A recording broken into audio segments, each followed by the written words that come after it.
What if I told you that 2,500 years ago, in a small city by the sea, ordinary people, not kings, not queens, not generals, decided to rule themselves?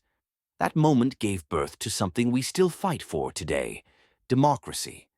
Today, let's travel back in time to ancient Greece to uncover the true origin of democracy, how it was born, how it worked, and why it still matters in our modern world.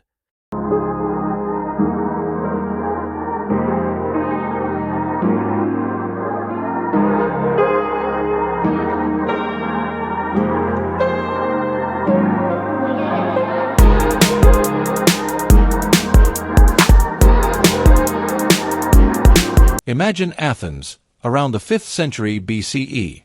A bustling city with markets, ships sailing in from the Mediterranean, philosophers debating in the streets, and temples rising in honor of the gods.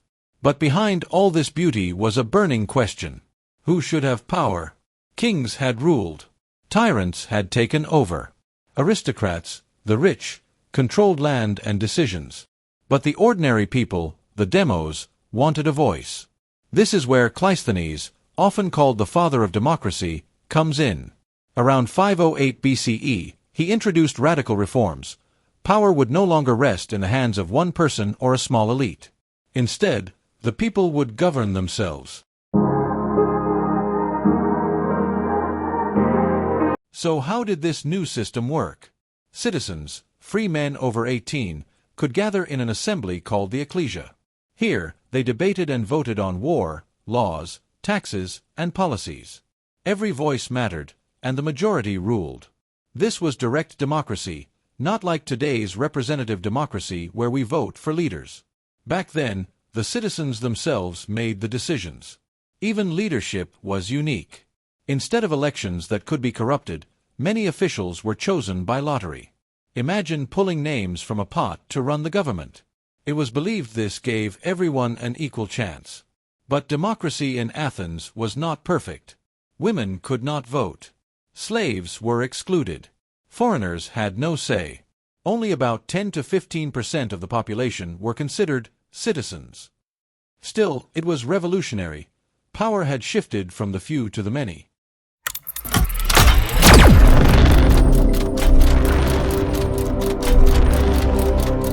The Athenian experiment inspired others. Nearby city-states tried different forms of self-rule. Later, the Romans built their own version, a republic, where citizens elected senators to represent them.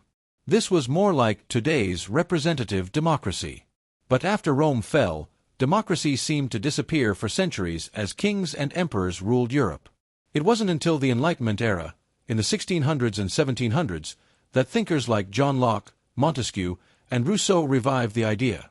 Governments should protect the people's rights. Power should be divided. The people should have a voice. These ideas inspired revolutions. The American Revolution, 1776, government of the people, by the people, for the people. The French Revolution, 1789, liberty, equality, fraternity.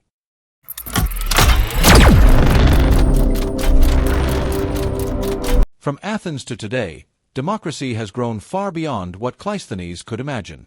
Now, billions of people across the world vote to choose leaders, pass laws, and demand accountability. Of course, challenges remain: corruption, inequality, and conflicts, but the core idea remains: the people hold the power. The story of democracy reminds us that freedom is not a gift from rulers. It is a right that people fought for, and continue to fight for today. So the next time you hear the word democracy, remember Athens, the city where it all began. Remember the citizens standing in the ecclesia, raising their hands to decide their future. Democracy is not perfect, but it is powerful. It is the belief that no matter who you are, your voice matters. And that, my friends, is the story of how a small city on the shores of Greece gave the world one of its greatest ideas: democracy.